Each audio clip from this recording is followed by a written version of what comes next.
जय श्री कृष्ण प्रिय भक्तों, आज की इस वीडियो में हम आपको सुनाने जा रहे हैं पुरुषोत्तम मास महात्म्य कथा अध्याय 8 और 9। हम इस कथा को एक ही साथ पूरी इस वीडियो में सुनाने जा रहे हैं, इसलिए इस वीडियो को अंत तक सुनिएगा और आपको कथा कैसी लगती है कमेंट में ज़रूर बताइएगा। साथ ही बताइएगा कि आगे के अध्याय भी हम ऐसे ही एक साथ लेकर आएं या एक एक करके अलग से कथा अपलोड करें अपने चैनल पर। पहले की कथाएं भी आप हमारे चैनल पर सुन सकते हैं। हमने अधिक मास के सारे अध्याय अपने चैनल पर डाले हुए हैं और उसका लिंक इस वीडियो के डिस्क्रिप्शन में हम आपको दे रहे हैं।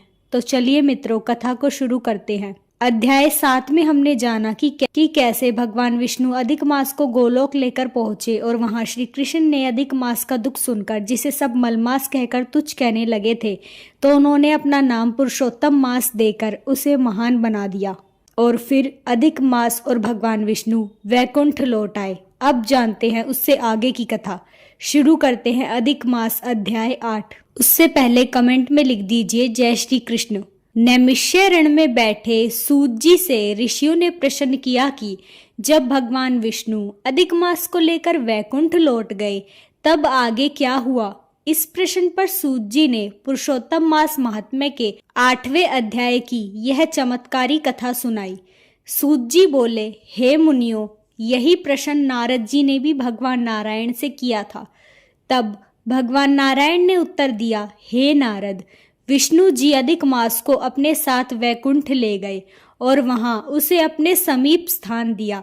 अब वह अधिक मास जो पहले अपमानित था 12 महीनों में श्रेष्ठ बन गया और पुरुषोत्तम मास के रूप से प्रतिष्ठित होकर सम्मानित होने लगा। इसके बाद भगवान श्री कृष्ण ने पांडवों की ओर देखकर उनसे कहा, हे युधिष्ठिर, ऐसा प्रतीत होता है कि वनवास के समय आप लोगों ने पुरुषोत्तम मास का आदर नहीं किया।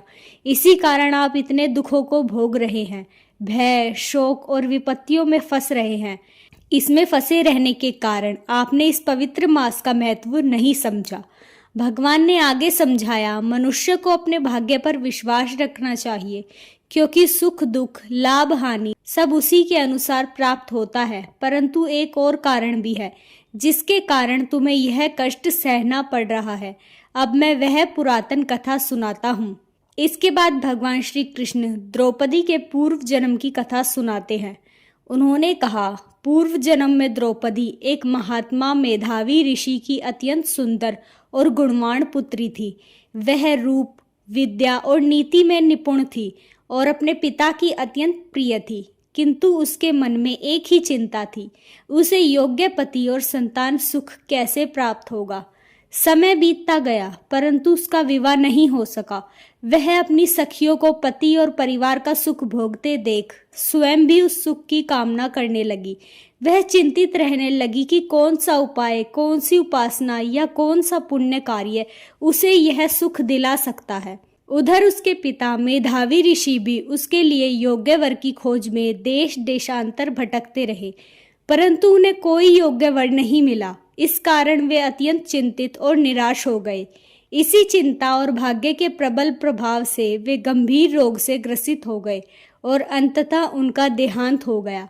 मृत्यु के समय उन्होंने भगवान श्री कृष्ण का स्मरण किया, जिससे भगवान के दूत उन्हें अपने साथ दिव्य लोक में ले गए। अपने पिता की मृत्यु देखकर वह कन्या अत्यंत दुखी हो गई। वह विलाप करने लगी, हे पिताजी, अब मैं अनाथ हो गई हूँ। मेरी रक्षा कौन करेगा, मेरा पालन पोषण कौन करेगा। वह अपने पिता के शरीर को गोद में लेकर रोती रही। उसका करुण विलाप सुनकर आसपास के मुनि वहां आए और उन्होंने विधि पूर्वक मेधावी ऋषि का अंतिम संस्कार किया। फिर वे कन्या को समझाकर अपने अपने आश्रम लौट गए। अब वह कन्या अकेली दुख से व्याकुल होकर उसी वन में रहने लगी। पिता के वियोग का दुख उसे भीतर ही भीतर जलाता रहा। वह ना तो ठीक से खा पाती थी, ना ही शांत रह पाती थी। जैसे बछड़े के वियोग में गाय व्याकुल हो जाती है, वैसे ही वह भी शोक में डूबी रहती थी। इस प्रकार 8वें अध्याय में द्रौपदी के पूर्व जन्म की करुण कथा का आरंभ होता है, जिससे यह समझ आता है कि उसके वर्तमान जीवन के दुखों का संबंध उसके पूर्व जन्म के कर्मों से है। यह कथा आगे बताती है कि कैसे पुरुषोत्तम मास का पालन जीवन के दुखों को दूर करने का उपाय बनता है। तो प्रिय भक्तों, यह था अधिक मास कथा अध्याय 8। यहाँ तक आपको यह कथा कैसी लगी हमें कमेंट करके साथ साथ बताते रहिए। तो चलिए प्रिय भक्तों, अब शुरू करते हैं अधिक मास कथा अध्याय 9। सूत जी बताते हैं कि मेधावी ऋषि की कन्या अपने पिता के निधन के बाद अत्यंत दुख और अकेलेपन में जीवन व्यतीत कर रही थी। उसका हृदय शोक से भरा हुआ था। वह केवल माता पिता से विहीन थी, बल्कि अपने भविष्य को लेकर भी चिंतित थी। वह कन्या एक सूनी हिरणी की तरह भयभीत और असहाय होकर अपने घर में रहती थी। उसके नेत्र आंसुओं से भरे रहते, हृदय दुख की अग्नि में जलता रहता और हर क्षण वह अपने जीवन का कोई मार्ग नहीं देख पा रही थी। उसके मन में सबसे बड़ा दुख यह था कि उसका विवाह नहीं हुआ था और अब उसके जीवन का क्या होगा, यह चिंता उसे भीतर से तोड़ रही थी। उसी समय उसके दुख को दूर करने के लिए दिव्य संयोग से महान तपस्वी दुर्वासा ऋषि वहां पधारे। वे अत्यंत तेजस्वी, क्रोधी किंतु कृपालु मुनि थे, जिनकी महिमा स्वयं देवताओं तक में प्रसिद्ध थी। उन्हें देखकर कन्या के मन में आशा की किरण जागी। कन्या ने अत्यंत श्रद्धा और विनम्रता से दुर्वासा ऋषि का स्वागत किया।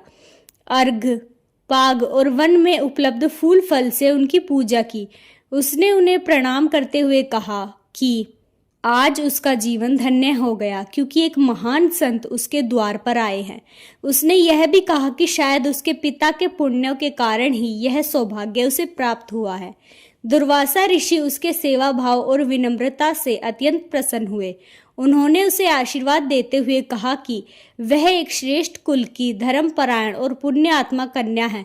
उसके पिता का तप सफल हुआ है, जो उसे ऐसी कन्या प्राप्त हुई। तब कन्या ने अपने हृदय का सारा दुख उनके सामने प्रकट किया। उसने कहा कि वह अनाथ है, उसका कोई सहारा नहीं है और विवाह न होने के कारण उसका जीवन अधूरा रह गया है। उसे यह भय सता रहा है कि यदि शीघ्र विवाह नहीं हुआ तो उसका जीवन व्यर्थ हो जाएगा। उसकी करुण वाणी सुनकर दुर्वासा ऋषि का हृदय द्रवित हो गया। यद्यपि वे स्वभाव से क्रोधी थे, परंतु भीतर से अत्यंत दयालु भी थे। उन्होंने कन्या के दुख को समझा और उसके कल्याण के लिए उपाय सोचने लगे। अंततः उन्होंने एक ऐसा दिव्य और सारभूत उपाय बताने का निश्चय किया, जिससे उसके जीवन का दुख दूर हो सके और उसका भविष्य उज्जवल बन सके।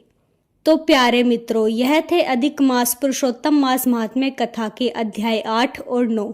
इससे आगे की कथा आप हमारे चैनल पर कल सुनेंगे और आज रात 8 बजे हम गंगा दशहरा की कथा भी अपने चैनल पर अपलोड करेंगे।